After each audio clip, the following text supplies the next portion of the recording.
World Series. Let's start with topic one. This is going to be interesting. 2 games in Houston, 3 games in Philadelphia, 2 games back in Houston if need be.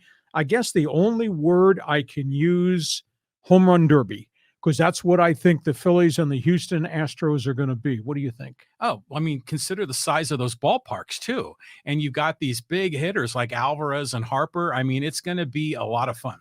I'm going to throw some statistics at you. I'm going to read off my cheat sheet here. Houston, 4th time in the World Series in 6 years. Do you think people have forgiven them for being the cheating, bleeping Astros, sign-stealing Astros? If you could ask my wife, the answer is no. And there's a lot of people that think that, but we're now 5 years out of that, right? So who knows? Interesting, 4 off days between the end of the American League Championship Series and the NLCS. That means everybody's pitching staff is lined up. There's no doubt that teams are fatigued, grinding through the season, diving right into the postseason. 4 days off to me is huge for the pitchers. Oh, yeah. I mean, they get a chance to reset. But remember, there was controversy around the Dodgers, and they had those 4 or 5 days off, and they came out rusty. But in this case, both teams are dealing with the layoff. Houston, 106-56 during the regular season, 7-0 in the postseason. Philadelphia, last wild card in, and they're still playing. How impressive is Philadelphia's record, John? 9-2 in postseason, and the bulk of that was done on the road. And they barely snuck into the playoffs. I mean, right there at the end, they were losing games left and right the last few weeks of September, and now look where they are. Astros at home hit 257 with 116 home runs. To use your word, Minute Maid Park, home run derby. That's right. Philadelphia at home in the series against the Padres, 282 team batting average, 282. 7 bombs, 13 extra base hits. Philadelphia's hit 16 home runs in going 9-2 in the postseason play. And they got only one guy that's hitting for average, Bryce Harper, hitting north of 400. But anytime, any place, they can hit the ball out of the yard, and that makes them dangerous. Yeah, Schwarber, Hoskins. I mean, they got a lot of bombers on that roster. In terms of this Astro team, they got probably the Cy Young Award starter in Verlander. Now, he's not pitched well in postseason, had one good start, one crummy start. They got Christian Javier, 1.23 ERA in postseason. They've got Framber Valdez, 1.42 ERA. Lance McCullers, who's come off the disabled list, has got a 2.45 earned run average. And in terms of that batting order, Jeremy Pena, second baseman, hitting 303.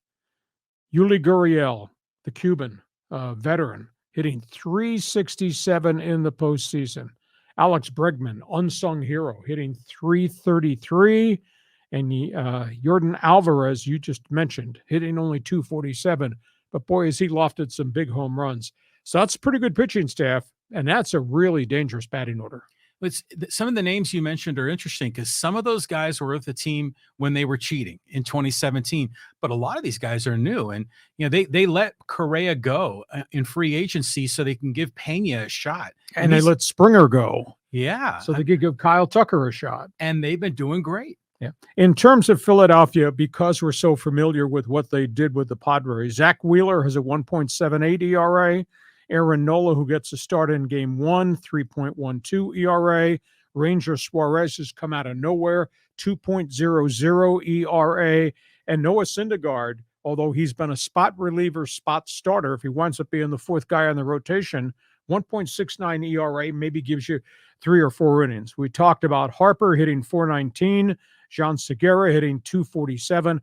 Rest of the guys really are not hitting except when they knock it out of the yard, which is a lot. JT Realmuto hitting 244.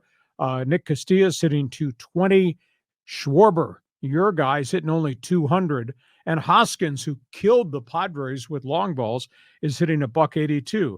But like I said with Houston, I say the same thing with Philadelphia.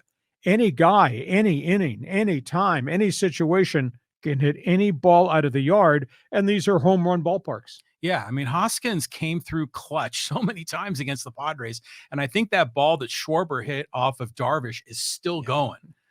I mean, that was incredible.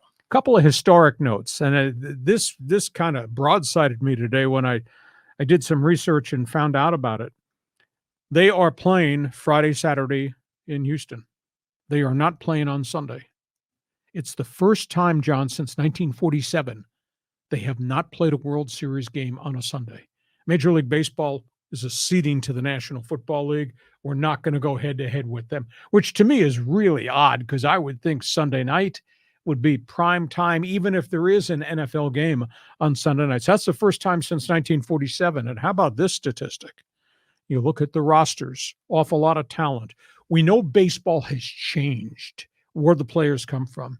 Do you know, John, this is the first time since 1950 there's not a black U.S.-born baseball player on either World Series roster. Now, there's tremendous Latinos, the Caribbean, those from the Pacific Rim, but there's not a black U.S.-born player on either the Phillies or Houston roster. First time since 1950. So those two statistics are kind of unique. But there is Dusty Baker. I mean, he's in the dugout. But that's an interesting stat. But I think that's indicative of a lot of the demographic trends in baseball, and we've been seeing that for a while. Yeah, the game has really changed. And you surprised there's no baseball on Sunday? I am, and yeah, you're right. They're bowing to the NFL, but at the same time, it seemed like they were trying to cram so much of this in because they started the season late. And every day is precious. And if this thing goes 7, I mean, we're going to be drifting into close to Thanksgiving, right? A little cold in Philadelphia in November, too. Really? So that's where it is. So pick 'em, pal. You got the Astros or you got the Phillies. What do you think? Well, I mean, if you go based on the data, it's got to be the Astros, but the Phillies are just red hot. And if the Padres are going to be taken out by the Phillies, then you hope they go all the way. So I've got my money on the Phillies. I got my money on Houston. You'll be buying me a Philly cheesesteak when this thing is said and done. On we go.